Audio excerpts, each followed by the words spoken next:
God is good. All the time. All the time. God is good. Palakpakan natin ang Panginoon. Mga minamahal na kapatid, katulad ng sinabi ko, ang buong daigdig ngayon ay nagdiriwang ng isang dakilang kapistahan.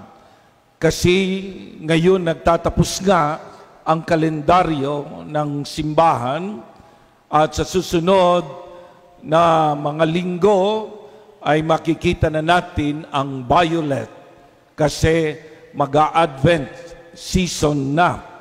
Ibig sabihin, sisimulan na natin ang mga pagninilay at pagdiriwang para sa pagdating ng tagapagligtas. Pero ang dakilang kapistahan ng paghahari ng ating Panginoon ay dito ipinakikita ang eschatological. Anong ibig sabihin ng eschatological? Pag sinabing eschatological, ibig sabihin may kinalaman sa kabilang buhay, may kinalaman sa katapusan ng daigdig, may kinalaman sa ating kaligtasan, may kinalaman sa ating kaluluwa, may kinalaman doon sa kabila, yung makikita mo pagkatapos ng iyong buhay. Yun yung itinatawag na eschatological. Si Jesus bilang hari, katulad ng sinabi niya, hindi ito ang aking kaharian. Kung ito ang aking kaharian, ay ipaglalaban ako ng aking mga anghel. Kung napapansin ninyo, nung isinilang ang ating Panginoong Jesucristo, laksa-laksang mga anghel ang nasa paligid niya. Hindi po ba? Si Stalin, isang Ruso, ang nagsabi, aba, sabing ganon, kung talagang makapangyarihan ang Diyos ng mga Kristiyano, nasaan ang kanyang mga sundalo? Ang sabi naman ng Santo Papa, pagkamatay mo, makikita mo ang walang hanggang tagasunod, ang mga anghel at ang mga banal na tao. So, yun ang sinasabi sa pagbasa ngayon, eschatological. Ibig sabihin na sinasabi ni Jesus ay isang mahirap mong i-appreciate ngayon sa panahon na ito. Mahirap mong i-appreciate. Kasi ang kalaban mo ay yung pangalawa na gustong ipaliwanag sa atin kung bakit ang kapistahang ito ay isinagawa para tignan ang mga problema ng mga panahon na iyon. Ano yung mga panahon na iyon? Noong 1925, mga minamahal na kapatid, pagkatapos ng giyera, di po ba? Mondial, giyerang pandaigdig, unang giyerang pandaigdig, sumunod, sinundan ng pangalawang giyerang pandaigdig. Noong mga panahon na iyon, ay may mga problema. Merong mga taong hindi na naniniwala sa Diyos hanggang ngayon. Di ba? Ito yung mga philosophers na hindi naniniwala sa Diyos, mga scientists na hindi naniniwala sa Diyos. Iniisip nila, miski ngayon pumunta ka sa UP at pumunta ka sa ibang mga university, merong mga professor na hindi na nila pinakikialaman ang kabila. Ang importante ngayon ay ang aming karunungan, ang aming kaalaman, mas makapangyarihan ang tao. Yan ang tingin nila, di po ba?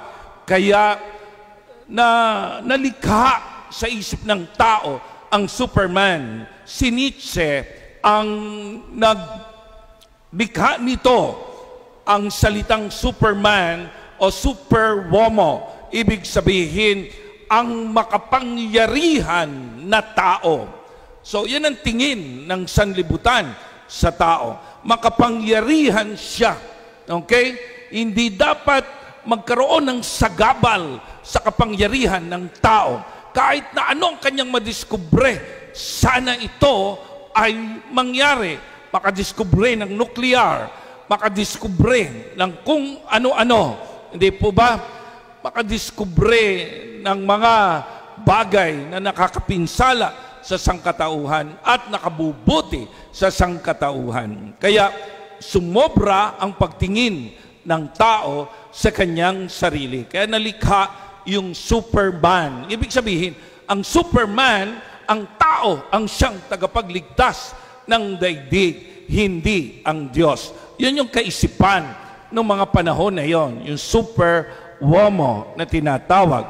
And then, pangalawang problema, yung tinatawag na secularism. Ano yung secularism? Ibig sabihin yan ay wag na nating pakialaman ang something na holy, mga banal. Okay? Wag na nating pakialaman ang kabanalan. Basta ang importante ngayon ay kung ano ang makakasaya sa tao. Kaya yung hedonismo, nandiyan dyan. Ano yung hedonismo? Yung may mararamdaman na sarap ng tao. Kaya nga dito na, sa panahon na ito, mga minamahal na kapatid, ngayon ay pasayahan, di ba? Pasayahan, pasarapan ng pagkain, padamihan ng narating, di ba? Payamanan, yung paligayahan ng ating katawan, ang ating iniisip. Basta importante, maligaya ako. Ayan. Kaya dito na yung nangyari yung women's liberation, di ba? Diyan na na-discovery ang diborsyo, diyan na hiningi ang di ba? Diyan na hinihingi ang abortion, di ba? Basta wala kayong pakialam sa aking katawan. Katawan ko ito. Anumang pumasok sa katawan ko, kahit na baby, meron akong karapatang patayin ito. So, doon nakarating ang tao. Di po ba? Yun ang sinasabi. Kaya, si Pope Pius XI, sinabi niyang ganon, bumalik tayo sa Diyos. May Diyos, makapangyarihan. Siya ang hari ng sanlibutan. Huwag kayong makalimot. Alam niyo, mga minamahal na kapatid, tinitignan natin parang bigo ang Diyos. Di ba? Kapag may nangyayari na mga problema sa daigdig. Di po ba? Kapag, halimbawa, nanalo ang diborsyo. Di ba? Sa ibang bansa, panalo ang abortion, panalo ang euthanasia, panalo ang mga pinaglalaban ng LGBTQ na sila'y ikasal, na sila'y sirain ang kanilang pagkatao, palitan ng palitan ang kanilang mga organs, di ba? So, basang importante, ako'y masaya, narating ko ang tugatog ng aking saya. So, yun yung gustong sabihin dito sa pagbasa ngayon. Kung ikaw ay Katoliko, tagasunod ng ating Panginoong Jesucristo, sino ba talaga ang iyong hari? Baka napapasok ka na ng sekularismo, di ba? Napapasok ka na ng tinatawag na hedonismo, yung sarap lamang, ang importante, kahit hindi ko na sundin ang Diyos, gawin ko na lang siyang dekorasyon. Gawin ko na lang siyang dekorasyon sa kasal. Pag ako ikakasal, na kailangan garbong-garbo, kahit hindi ako pumapasok sa simbahan. Kailangan pag binyag ng aking anak ay Lahat ay imbitado, magaling. Gagawin ko lang itong dekorasyon, pero hindi naman ako nagsisimba. So, makikita niyo. Parang may kabiguan. Ang dami nitong mga taong ito. Ilang porsyento lang sa Katoliko ang nagsisimba? 15 to 30% ang nagsisimba. Depende sa lugar. Di po ba? So, kung mapapansin mo, talaga bang nagtatagumpay ang masama sa daigdig na ito? Paano na lang yung sinasabi ni Jesus na ako ay hari? Diba? Yun ang isang tanong sa atin. Diba? May kita mo ang gera nandiyan dyan. May kita mo sa eleksyon ang mga pumapasok na ating ine-elect. Yung minsan yung ayaw na ayaw natin. Yung nakakagawa ng malalaking mga problema. Boto tayo ng boto. Hindi ba paulit-ulit na parang pumapalpak ang Diyos sa atin? Diba? Ang drugs, hindi na mawala-wala. Di po ba? Ang immoralidad, hindi na mawala. Lumalawak ang immoralidad. Di po ba? Pagkatapos, makikita mo yung mga gobyerno, imbes na gamitin ang yaman nila, ginagamit sa pagyera, paggawa ng nuclear bomb. Di ba?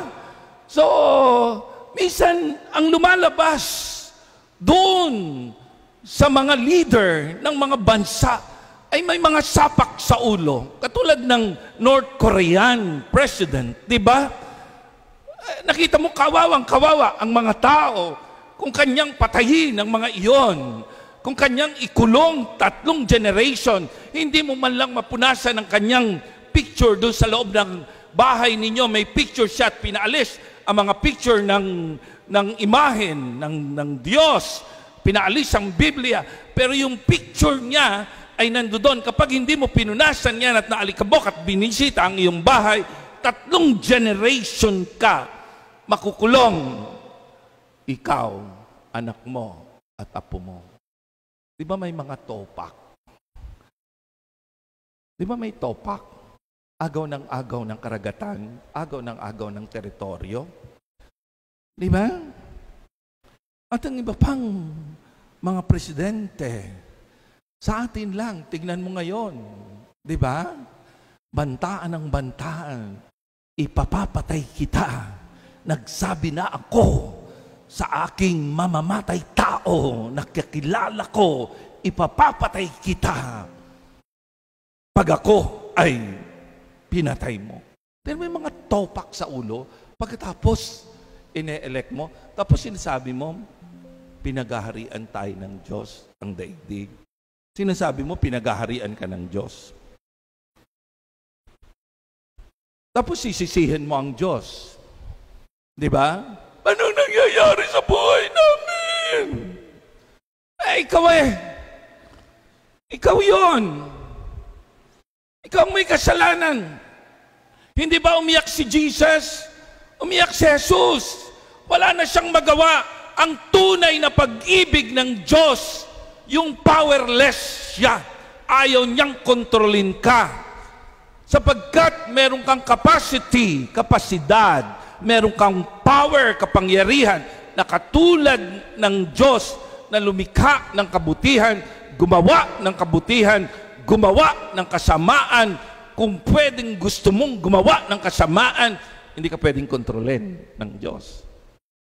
Hindi ka pwedeng kontrolin ng Diyos. Pag kinontrol ka ng Diyos, hindi na siya Diyos. Diktador na siya. Ang Diyos natin, kaya gustong sabihin dito, ang kanyang paghahari ay paghahari ng paggalang, pagmamahal, hindi kanya pipilitin. Di ba? Hindi kanya pipilitin, paggalang, pagmamahal, pag-aalaga. Kaya nga, ang sagot sa buhay, nasa atin ding mga kamay. sa pagtatayo ng kaharian ng Diyos. Sinabi ni Jesus, hindi dito ang aking kaharian. Ito'y nagsisimula pa lamang dito sa inyong mga puso.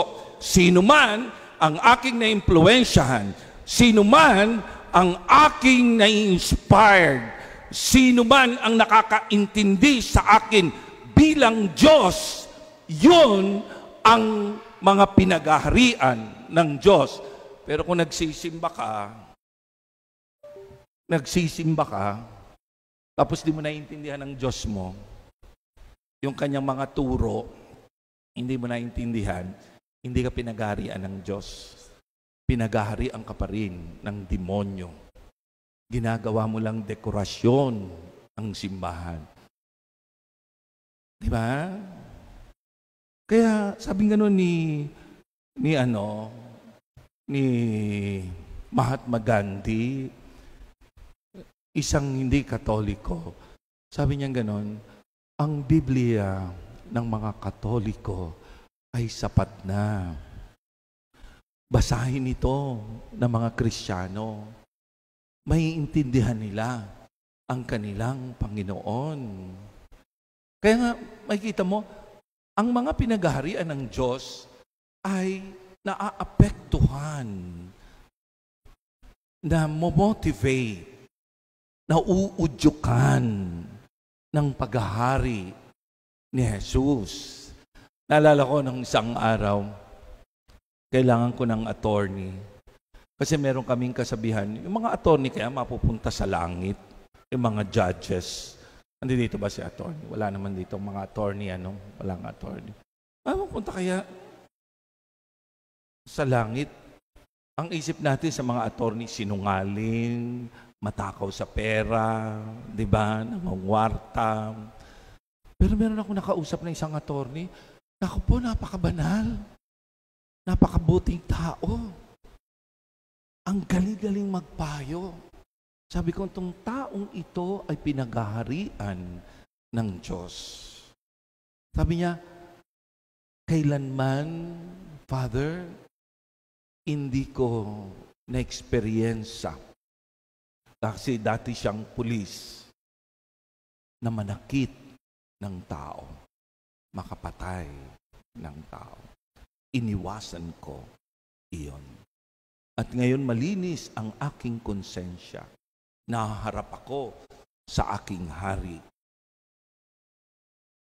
na hindi ko nagawa ang mga kasalanan, mga kasamaan. Nagpapasalamat ako sa aking mga magulang na nagturo sa akin ng kabutihang asal, ng mga turo ng simbahan.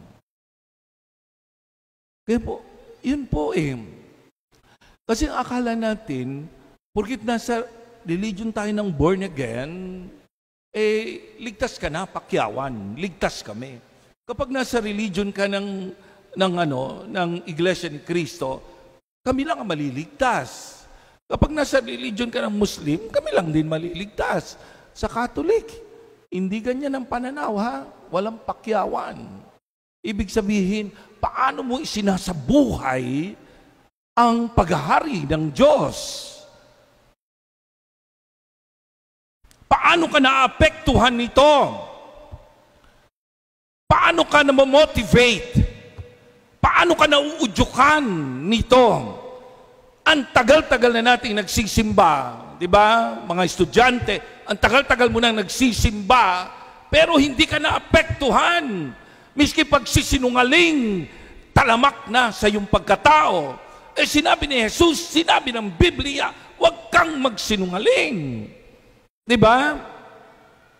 Yung masasamang pag-uugali, hindi mo na binabago.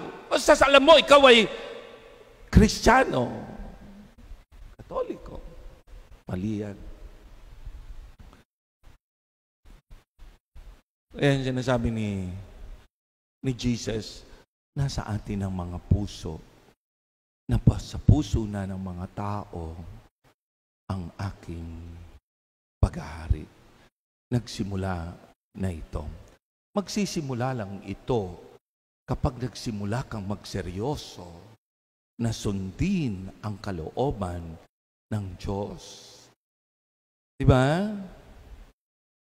Sundin ang kalooban ng Panginoon. Minsan nagpa-power tripping nga tayo, di ba? Yan ang problema sa daigdig na ito. Kaya sinabi ni Jesus, ikaw nang nagsabing ako ay hari. Yan ba ay galing sa iyong isip o may nagsabi lang yan sa iyo? Di ba? Tapos, kasi itong si Pilato, may power tripping siya. Pati yung mga hari ng mga panahon na yon. Minsan hindi mo na alam, di ba? Anong power meron ka? Di ba? Ikaw bilang tatay, paano mo ginagamit ang kapangyarihan mo? Ibang anak minsan sinasabi niya, ako ang bunso, kailangan akong masunod. Ako ang panganay, kailangan ako ang masunod. Di ba? Ako ang tatay, ako ang may pera, ako ang masusunod. Susunod ka sa akin. Di ba? Minsan sinasabi ni nanay, kumain ka ng gulay. Hindi naman kumakain ng gulay, wala siyang power. Dahil hindi naman sumusunod sa kanya ang kanyang mga anak. Ngayon tingnan natin yung ating sarili. Ginagamit mo ba ang iyong kapangyarihan para manghiya, magyabang? Ginagamit mo ba ang kapangyarihan mo para sama-sama? Tingnan natin yan. Meron kang kapangyarihan ng iyong isip, matalino ka, ginagamit mo ba yan? Di ba? Saan mo ginagamit ang iyong talino? Sa panloloko ng ibang mga tao? Di ba? Kung ikaw boss, abusado ka ba? Kung ikaw ay pari, ikaw ba ay abusado? Di ba? Kung ikaw ay nandiyan dyan, halimbawa sa barangay, halimbawa sa gobyerno, nandiyan ka, paano mong ginagamit yan? Kaya nga sinasabing ganon, kailangan maapektuhan ang daigdig ng mga tagasunod ni Jesus. Di ba? Sana yung pupunta sa barangay ay maka-Diyos. Di ba? Marami ngayon sa barangay, mga maka-Diyos, mga taong simbahan. Natutuwa ako, gano'n na sila. Di ba? Kung ilalagay mo dyan, masama. Di ba? Anong mangyayari? Kung mag-e-elect ka na naman ng masama, yan, election na naman. Anong mangyayari? Tayo mga nakikinig ng salita ng Diyos, dapat tayo ang naapektuhan ito at pinaghaharian. At kapag tayo ay napagbigyan sa isang posisyon, halimbawa, ikaw ay maging boss, ikaw ay halimbawa, magkaroon ng posisyon sa barangay, ma-elect ka. Halimbawa, ikaw ay ma-elect bilang konsehal. Halimbawa, maging teacher ka. Halimbawa, ikaw ay maging magaling na tao, maging manager. Dapat daladala mo ang iyong pagiging Kristiyano. Daladala mo ang paghahari ng Diyos kung saan ka dinadala ng Panginoon sa iyong buhay. Hindi yung dito ang bait-bait natin sa simbahan. Pagdating natin sa ating opisina, kumakasinghal tayo. Akala mo kung sino tayo. Nung bata pa ako, binantayan ko ang aking pamangkin sa hospital, sa public hospital pa noon. Naku po, kung makasinghal ang nurse, kung makasigaw ang nurse, grabe. Naalala ko yun. Sabi ko, anong klaseng mga tao ito? Nandiyan sila sa taas para ba abahin ang kanilang kapwa-tao? Ngayon mga kapatid, ating ilulunsad ang pastoral program, taong pastoral, 2024 to 2025. Ang simbahan sinasabi sa atin na meron tayong mga gawain. Sana itong mga gawain natin ay magkaisa tayo. Diba? Yung mga programa natin, isagawa natin. Halimbawa, yung First Communion, halimbawa, yung kumpilan, paano makikiisa ang simbahan? Paano tayong magsasama-sama para maitawid natin ang mga taon ng ating buhay na pinag-aharian tayo ng Diyos. Di ba? Minsan nag-i-invite kami seminar para lumawak ang inyong kaalaman sa pag-aasawa. Wala akong pakialam muna dyan. Minsan ganyan. Minsan, iniimbitahan kayo sa mga recollection para maramdaman ninyo ang Diyos at lumawak at lumalim ang inyong pananampalataya kay Kristo. Wala akong oras dyan. Miski mga bata,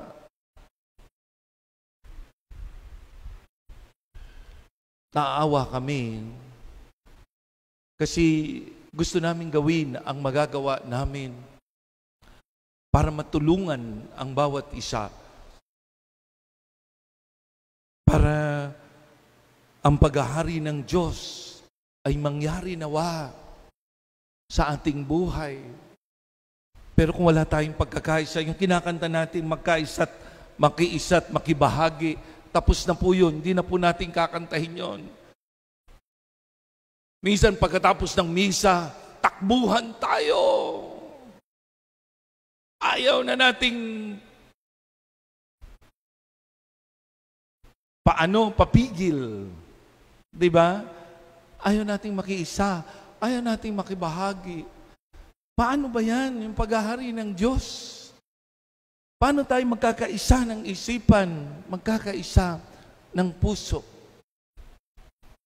Kaya nga isang hamon po itong pastoral program sa atin, na ibababa ng diocese sa atin yung mga pag-aaral, yung mga gawain, iniimbitahan po kayo para ang paghahari ng Diyos ay makarating sa atin. Matulungan tayo ng simbahan na maintindihan natin ang paghahari ng Panginoon. Pakinggan ninyo rin ang simbahan na binigyan ng pananagutan at kapangyarihan ng Diyos para kayo'y gabayan, tulungan sa inyong paglalakbay, makita si Jesus sa inyong, makita niyo si Jesus sa inyong buhay. Hindi yung lagi tayong nagmamadali, isang oras at kalahati lang, simbahan, hindi ko nadadagdagan. Diba? Parang ganon.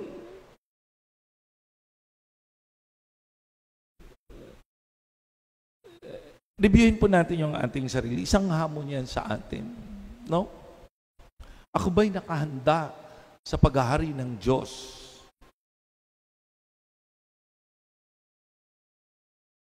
Sa paghahari ni Kristo. Ngayong taon na ito, matatapos na naman ang taon. Ako ba'y naging bukas sa Kanya? Lumawak ba ang aking pananampalataya? Naalala ko, ilang beses kaming nagsasabi, sana po mag-lay minister kayo, sana po mag-ME kayo, sana po kayo ay dumalo ng seminar, dadalo 5, 6. Sayang po, kailan tayo tutugon kay Jesus bilang hari natin.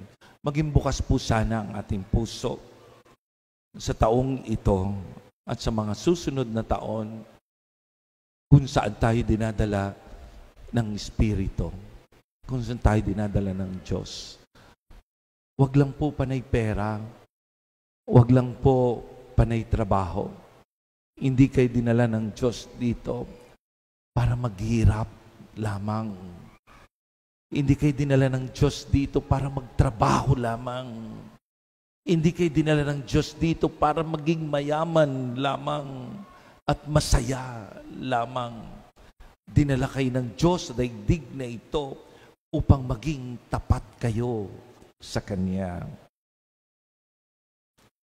Doon may papakita natin na hari natin ng Diyos kapag tayo ay tapat sa Diyos. Sa ngalan ng Ama at ng Anak at ng Espiritu Santo.